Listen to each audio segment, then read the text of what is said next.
Riley Dennis is a prominent transgender person on Twitter, and Riley Dennis is he, because he is a man, he is saying that his argument, this is a direct quote, "My argument, maybe your preference for women with vaginas over women with penises is to some degree influenced by our cis-sexist society." And so Riley Dennis, who is a man with a penis, I believe, I don't know about the surgical status, Riley Dennis, I'm fairly certain on this, and believes he is a woman. He says that your desire not to have sex with a man because he's a man is because you are cisgender, not because of things like science. Right? He says it's because the reason that you as a straight man only want to have sex with women, you know, like actual women with vaginas and chromosomes and such, the only reason you would want to do that is because of sexism in society. There's another reason. It is called evolution. Okay? It's called procreation. Like God made things this way. Nature, you don't even have to be a theist to believe this. Nature made things that men who want to have sex with women want to have sex with women who actually have the body parts that produce children, because that is what nature desires. Full insanity. Okay. You, yes you are a bigot. Are you a straight man who only wants to have sex with women? Are you a gay man who only wants to have sex with men? Are you a bisexual man who wants to have sex with people of both sexes, but only if they're good looking? Are you asexual? You're a bigot. According to Samantha Allen of the Daily Beast, it is, quote, deeply disappointing but unsurprising that under 20% of Americans in a recent survey said they would be open to having sex with a transgender person. That's because, she says, quote, cultural acceptance has tended to lag behind formal recognition. It turns out that according to the left, all sexual behavior is malleable and based largely on social structures that have been implemented by the patriarchy. Men and women don't exist, but for their self-perception. We know that a man can be a woman, and a woman can be a man, regardless of biology. That's why Caitlyn Jenner isn't just a man with a mental disorder and some plastic surgery and hormone injections. Caitlyn Jenner is as much of a woman as Michelle Obama.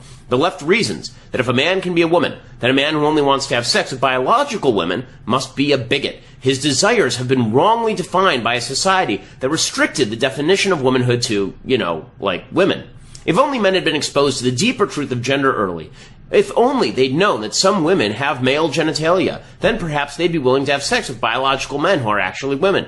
The same holds true with regard to homosexuals, of course. If a woman is a lesbian, it's discriminatory of her to not want to have sex with a man who identifies as a woman. Her desires have also been shaped by her environment, and her environment has drawn a stark, but wrong, oh ever so wrong, contrast between biological men and biological women. If all of this sounds insane, that's because it's totally crazy. Straight men are attracted to women, not men who identify as women. Straight women are attracted to biological men. As a general rule, homosexuals are attracted to members of the same biological sex. Attempting to pretend away reality does not change that reality. But the left is plagued by two myths that lie in direct opposition to one another. The first, all human behavior can be changed by changing society at large. The second, all human behavior is innate and unchanging. Under the first myth, if we just train people that men and women are the same and that even their genitals don't provide a meaningful difference, men will begin having sex with transgender women, and women will begin having sex with transgender men. Under the second myth, however, transgender identity itself is immutable and unchanging, as is homosexuality and heterosexuality. This provides an unanswerable conundrum for transgender advocates. How can they get people to accept transgender people sexually when people's sexuality is supposedly unchanging?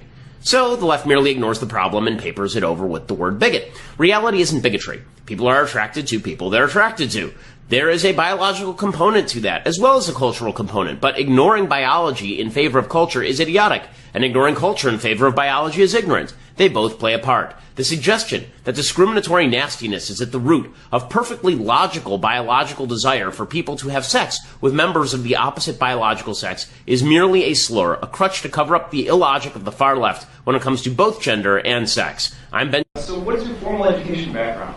So I guess a lot of people don't know what your undergraduate degree was in. So I was at UCLA in political science and then Harvard Law School. Okay.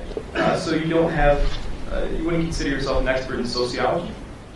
I mean, I don't consider sociology a particularly expert field, but go ahead. I think I'm able to read a sociological study.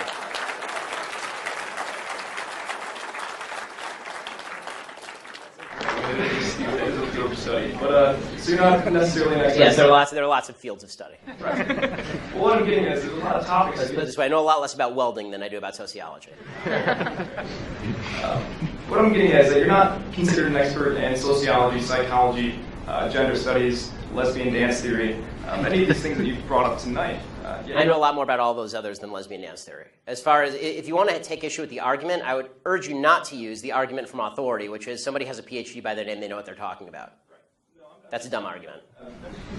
What I'm trying to get at is that fact that do you have any other further education in any of these topics or any of these fields of study? I don't need a 7-year degree in sociology, no bullshit when I hear it.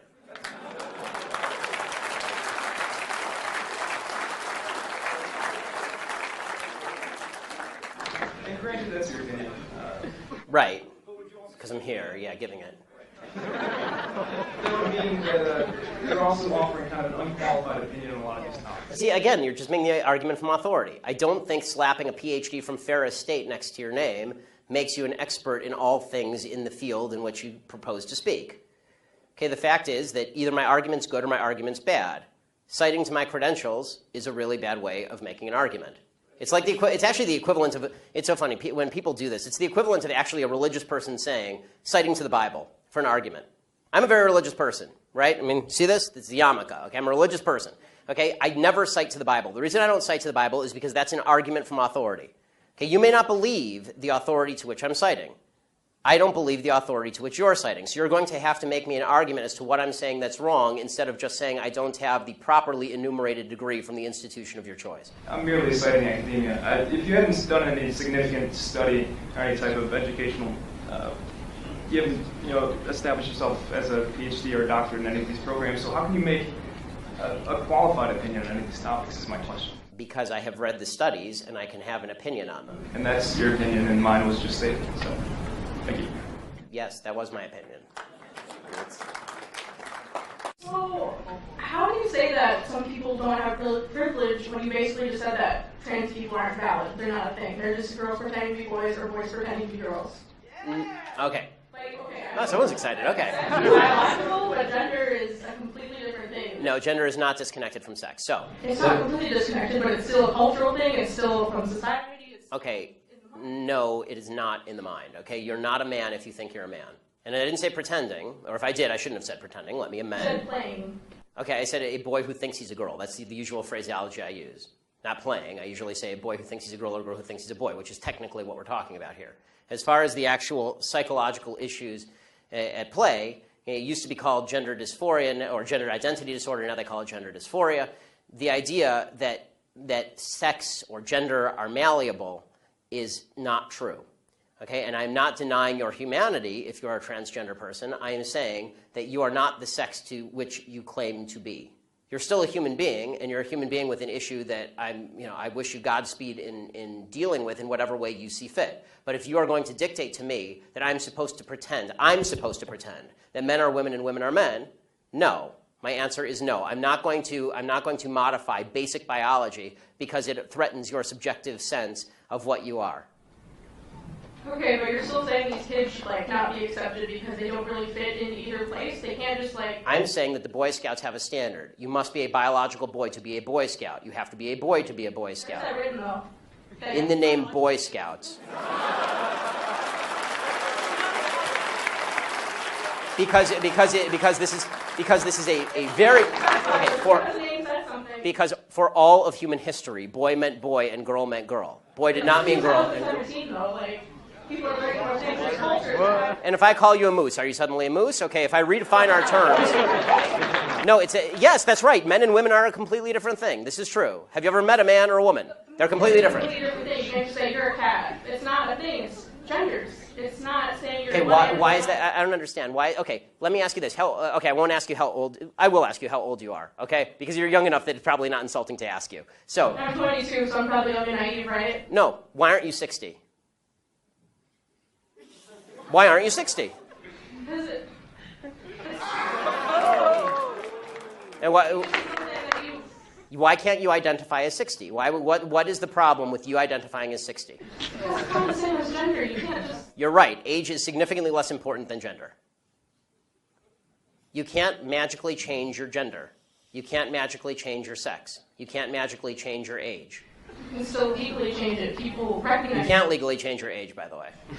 Obviously, you can change your name, you can change your sex, you can change your identity. Just because you can do things legally doesn't mean that they are correct biologically. You could do lots of things in the past that were incorrect biologically and incorrect legally. For a long period of time in the United States, sterilization of the mentally ill took place. That didn't make it okay. Skinner versus Oklahoma. Justice Oliver Wendell Holmes wrote the decision.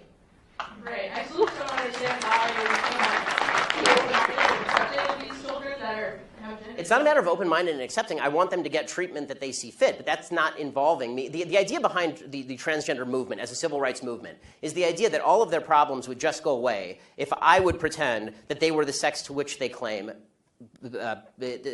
membership. That's nonsense. The transgender suicide rate is 40%. It is 40%.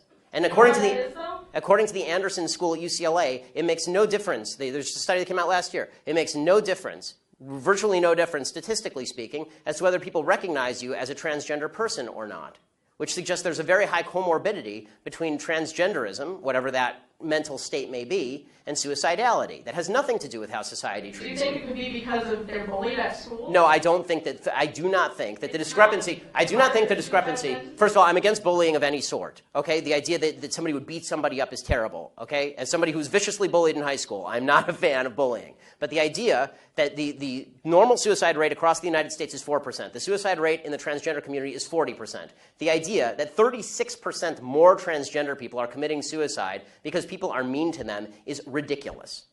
It's not true, and it's not backed by any science that anyone can cite.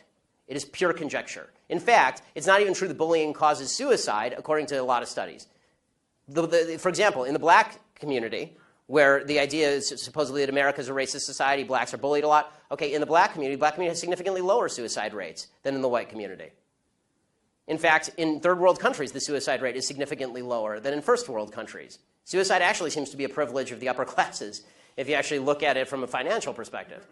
So the idea that suicidality is directly a result of people like me saying, no, men are not women and women are not men, it's not true. It's also... Do you think it doesn't impact their identity at all, or their depression, or how they feel about themselves? I think the idea that you're going to sacrifice the entire society's proper definition of sex because you think that there is in legal terms, somebody with an eggshell skull, meaning that somebody who has a pre-existing condition that makes them more susceptible to criticism, that is not a way to run a society. You can't sacrifice truth because some people are going to actually suffer because of the truth.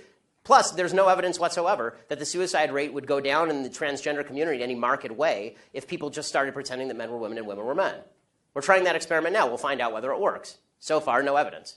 Have you talked to a group of trans people at all instead of this group of, like, white people? I'm more than happy to talk to a group of any people who will have me, but usually they protest me.